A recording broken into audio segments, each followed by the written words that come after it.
के नारे के बावजूद करारी हार मिली। माना गया कि टिकट वितरण में गड़बड़ी और अति आत्मविश्वास की वजह से हार का सामना करना पड़ा। तब भी कांग्रेस के भीतर समीक्षा की मांग तेज हुई और लोकसभा चुनाव की वजह से हार के कारणों पर पड़ताल नहीं हुई। लोकसभा चुनाव में पार्टी को बेहतर परफॉर्मेंस की उम्मीद थी। जीत की आस में पार्टी ने पूर्व मुख्यमंत्री भूपेश बघेल से लेकर ताम्रध्वज साहू, कवासी लखमा और शिव कुमार डहरिया को भी मैदान में उतारा, लेकिन सभी को हार का सामना करना पड़ा। महज एक सीट पर कांग्रेस जीत दर्ज करने में सफल रही। इस बार भी कांग्रेस के भीतर समीक्षा की मांग उठ रही है।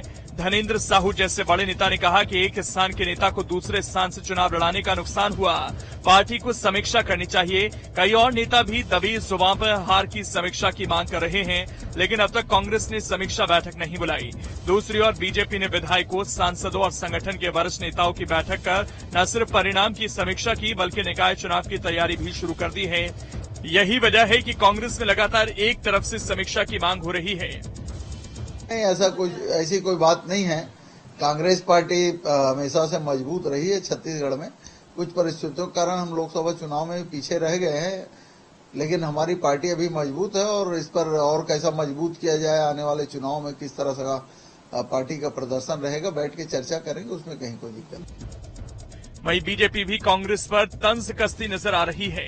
डिप्टी सीएम अरुण साव ने कहा कि कांग्रेस ने अभी हार की समीक्षा नहीं की, जिस पर कांग्रेस पार्टी को विचार करना चाहिए। कांग्रेस को अपनी पार्टी की चिंता नहीं है। अपनी पार्टी की चिंता नहीं है, अपने अंदर झांक नहीं पा रहे हैं।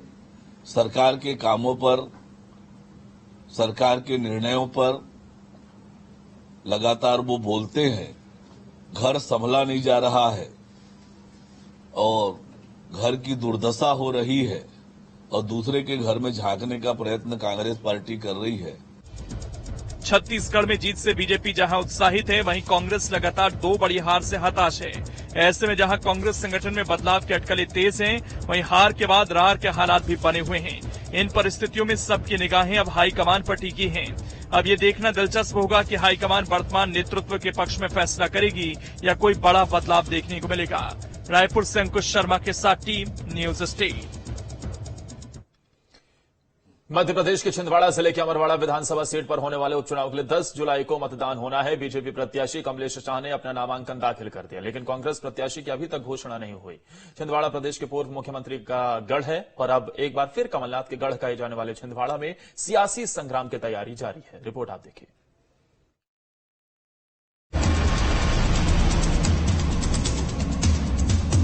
मध्य प्रदेश में उपचुनाव की तैयारी तेज होती जा रही है। छिंदवाड़ा की अमरवाड़ा सीट पर उपचुनाव के लिए बीजेपी और कांग्रेस ने तैयारी शुरू कर दी है। बीजेपी ने यहां से अपने प्रत्याशी का भी ऐलान कर दिया है। बीजेपी ने कमलेश प्रताप शाह को अपना प्रत्याशी बनाया, जबकि गोंडवाना गणतंत्र पार्टी की ओर से देव रावेन भलावी को उम्मीदवार बनाया गया है। वहीं कांग्रेस यहां अभी तक चेहरा फाइनल नहीं कर पाई है। खबरों के मुताबिक कांग्रेस नवीन मरकाम और आंचल कुंड के सेवादार गणेश महाराज में से किसी एक को प्रत्याशी बना सकती है। साफ है, एक और जहां कांग्रेस अमरवाड़ा से अभी तक प्रत्याशी का चेहरा फाइनल नहीं कर पाई, तो वहीं दूसरी ओर बीजेपी की तरफ से कमलेश शाह ने अमरवाड़ा से नामांकन कर दिया। इस दौरान मुख्यमंत्री डॉक्टर मोहन यादव और प्रदेश अध्यक्ष वीडी शर्मा समेत अन्य नेता भी मौजूद रहे। दरअसल ये वही कमलेश शाह हैं जिन्होंने अमरवाड़ा से कांग्रेस के टिकट पर चुनाव जीता था। वो कांग्रेस से 3 बार विधायक रहे, लेकिन 29 मार्च को उन्होंने बीजेपी ज्वाइन कर ली थी और कांग्रेस विधायक पद से इस्तीफा दे दिया था। जाहिर है, लोकसभा चुनाव में छिंदवाड़ा पर जीत के बाद बीजेपी के हौसले बुलंद है, तो वहीं नकुलनाथ के हारने के बाद कांग्रेस के कार्यकर्ता मायूस हैं, जिसका फायदा भी बीजेपी को मिल सकता है। लेकिन इन सब से हटकर बीजेपी के कई नेता अमरवाड़ा जीतने की रणनीति बना रहे हैं। उसके तहत काम भी किया जा रहा है। ऐसे में पार्टी को उम्मीद है कि कमलेश शाह चुनाव जीतकर इस सीट पर कमल खिलाएंगे और उम्मीद कर रहे हैं जिस प्रकार से हमने अपने प्रत्याशी का सबसे पहले चयन किया है और लोकसभा पहली बार ये छिंदवाड़ा 1 लाख से ऊपर आजादी के बाद ये मौका आया है। मैं छिंदवाड़ा की जनता का आभार भी मानता हूँ और ये उसमें बड़ी भूमिका हमारी अमरपाटन क्षेत्र की थी, अमरवाड़ा क्षेत्र की थी। अमरवाड़ा के सभी बंधुओं का मैं अभिनंदन भी करता हूँ और उम्मीद करता हूँ कि ये जो उपचुनाव हुआ है, कमलेश भाई हमारे साथ जुड़े हैं, इस क्षेत्र के विकास के लिए हमने संकल्प किया है कि ये किसी हालत में विकास के सारे दायरों पे जो सोचेगी जनता हम पूरा करेंगे। मेरी अपनी ओर से सबसे हमारे प्रत्याशी को विजय बनाने की अपील करते हुए अपना आचार्य का समाप्त किया और उम्मीद कर रहे हैं कि भाजपा का विजय रथ जारी रहेगा। अमरवाड़ा विधानसभा में जनता की वोटों की बारिश, ऐतिहासिक बहुमत से तीसरी बार हमारे विधायक रहे कमलेश शाह। इस बार भारतीय जनता पार्टी जो लोकसभा के चुनाव में अमरवाड़ा विधानसभा में प्रचंड बहुमत से जीती है बंटी साहू जी, और इस बार हमारे मुख्यमंत्री जी के नेतृत्व में हम अमरवाड़ा के अंदर इस बार इतिहास बनाएंगे। बीजेपी आलाकमान अमरवाड़ा में जीत को लेकर कॉन्फिडेंट है, क्योंकि कमलेश शाह इस सीट से लगातार 3 बार विधायक बने हैं, तो वहीं कमलेश शाह का अमरवाड़ा सीट पर अच्छा प्रभाव है। अमरवाड़ा सीट के इतिहास की बात करें तो 1951 से लेकर अब तक बीजेपी यहां से 2 बार चुनाव जीती है।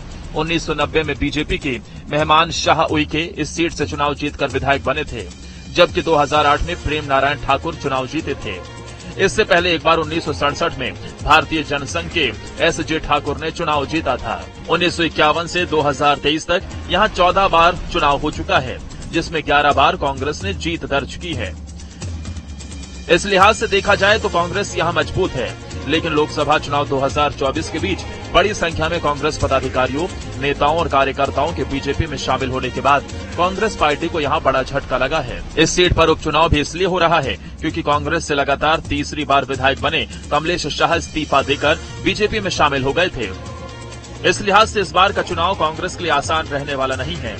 एक बार फिर कांग्रेस के सामने अपना किला बचाने की सबसे बड़ी चुनौती है। Team news state. 3 तलाक का कानून तो बन गया, लेकिन अभी भी कई लोग इसे मानने के लिए तैयार नहीं है। ताजा मामला ग्वालियर से आया, जहां एक पति ने बीच सड़क पर ही अपनी पत्नी को 3 तलाक दे दिया।